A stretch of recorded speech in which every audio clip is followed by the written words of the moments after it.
Oh, what's good with y'all young boys and girls? I'm saying thoughts. This is the same life, and I got a very special request to react to this Gohan, son Gohan, the forgotten character. You guys already know how I feel about Gohan on this channel, man. I told you once he got a bitch, he got some pussy, bruh.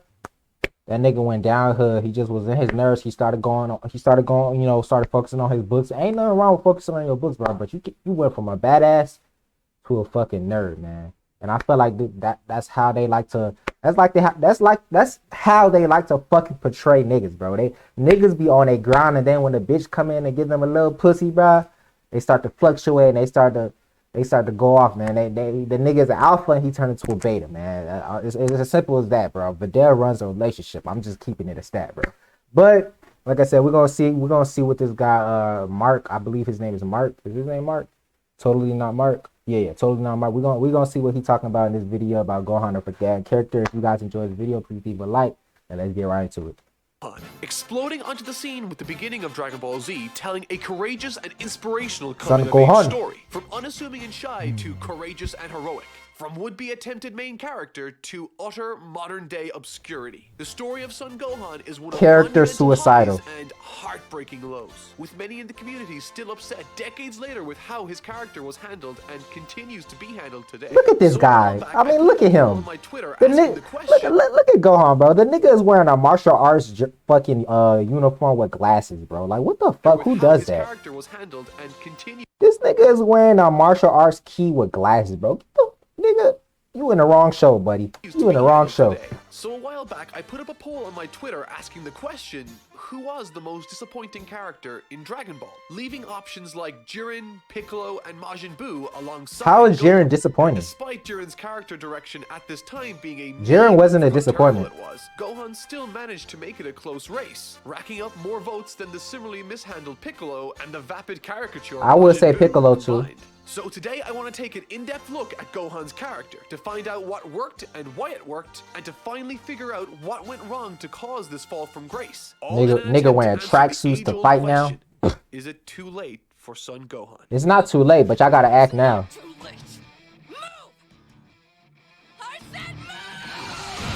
Woo! Masenko! Why he don't use that move no more? Masenko High. He don't be using that move no more. To us everything we needed to know about Gohan as a character. He was polite but shy, and when Raditz arrives, Gohan is seen grabbing tightly onto Goku's leg, further communicating that he is very much prone to fear, as most children are. Gohan was made to look unremarkable, and that's important because I ain't gonna lie, he was annoying. He was very annoying as a kid. Confident and want to fight, you would think that Gohan seems like a terrible fit, but in reality, from a writing perspective, Gohan's size, fear, and reluctance to fight were his biggest strengths in making him a compelling and fun character to watch, when Akira Toriyama added a certain extra ingredient to his character: an explosive temper. It might seem like a rather rudimentary concept, but it's actually more sophisticated than you might think. You see, everything from Gohan's design as a character to his sensibilities as a person serve to exponentially increase the effectiveness of these instances where he loses control. That's a fire-ass attack, bro. He need to bring that back in his arsenal, bro. I don't know why he stopped using that shit. When pitted up against someone who is very evil and large.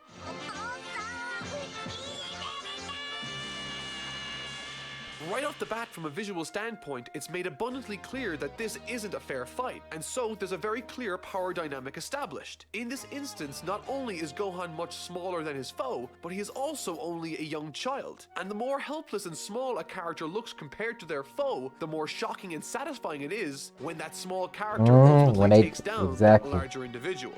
Speaking on the topic of reactive characters, KM Weiland Teen Gohan is my favorite Gohan. The most important thing to understand about the reactive protagonist. His reactivity is almost solely the result of the fact that he is not the one who is controlling the conflict. The antagonistic force is firmly in control at this point. Stuff is happening to the protagonist, and he can't stop it. In other words, for Gohan's angry moments to achieve their desired effect, Gohan can never be the one to pick the fight.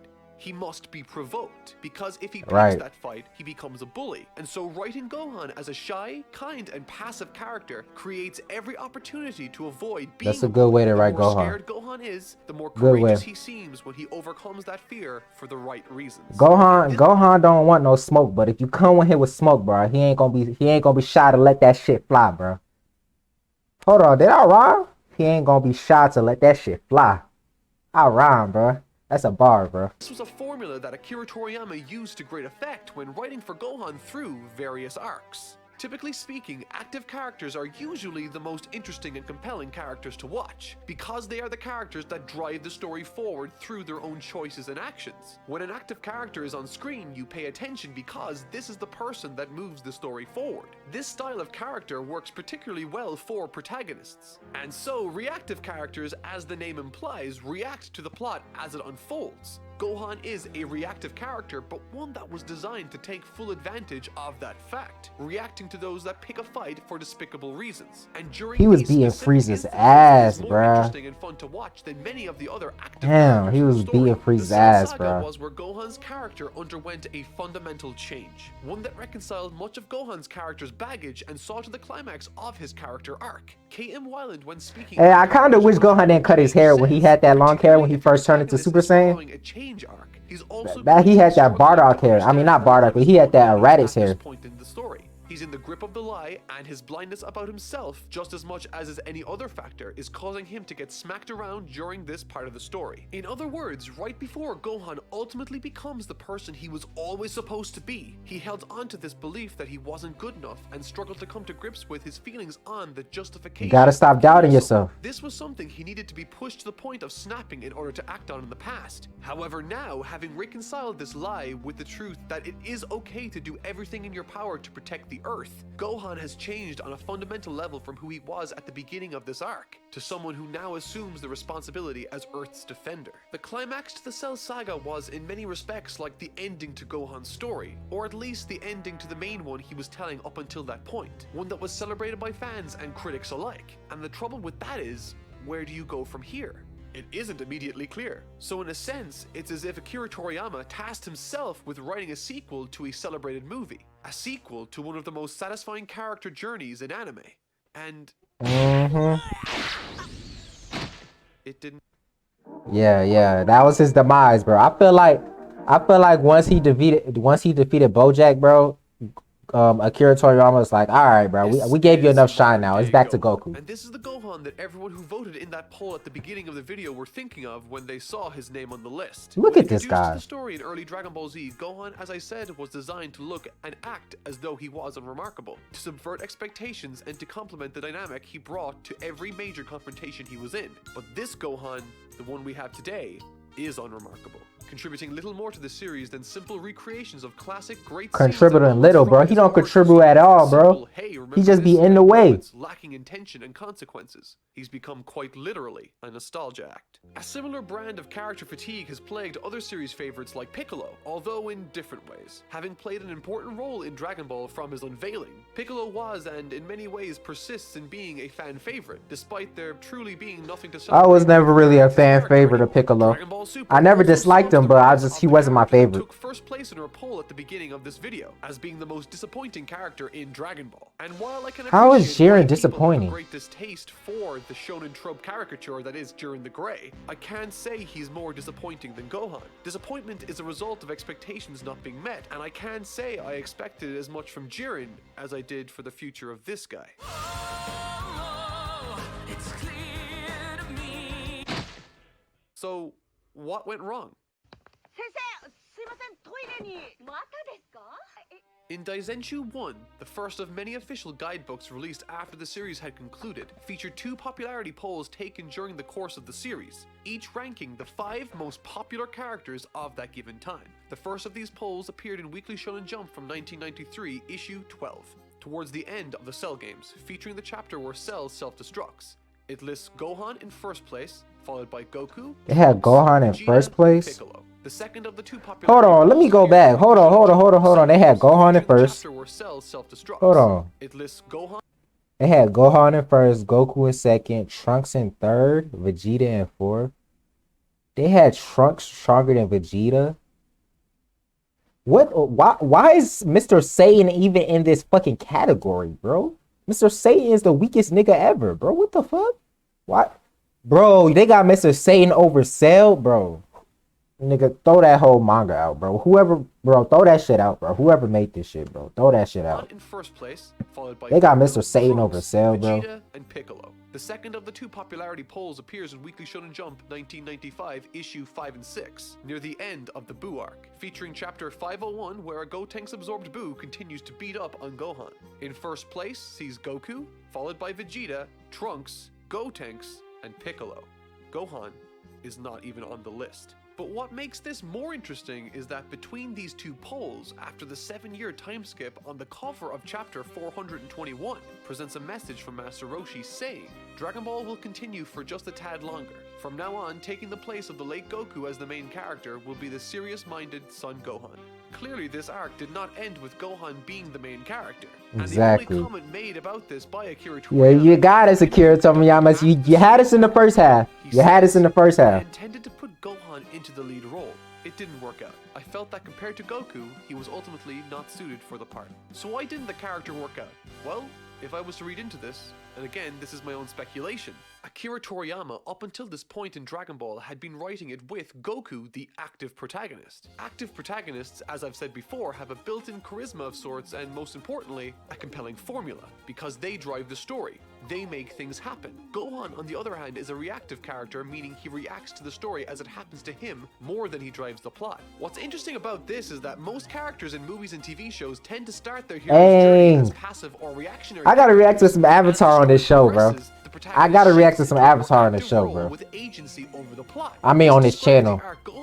We gotta react to some Avatar: The Last Airbender on this channel, bro. He was quite literally dragged away to answer the call to action, pushed into situations, but slowly he developed agency. And as his story progressed, he shifted into an active character in the most spectacular of Giving him ways. them uppercuts. In a video discussing Dragon Ball GT, Super Eyepatch Wolf pointed out quite accurately that the simple and general theme of Dragon Ball is progression through struggle. And as you might have noticed, the Buu arc wastes no time in establishing that Gohan has slacked off and gotten weaker.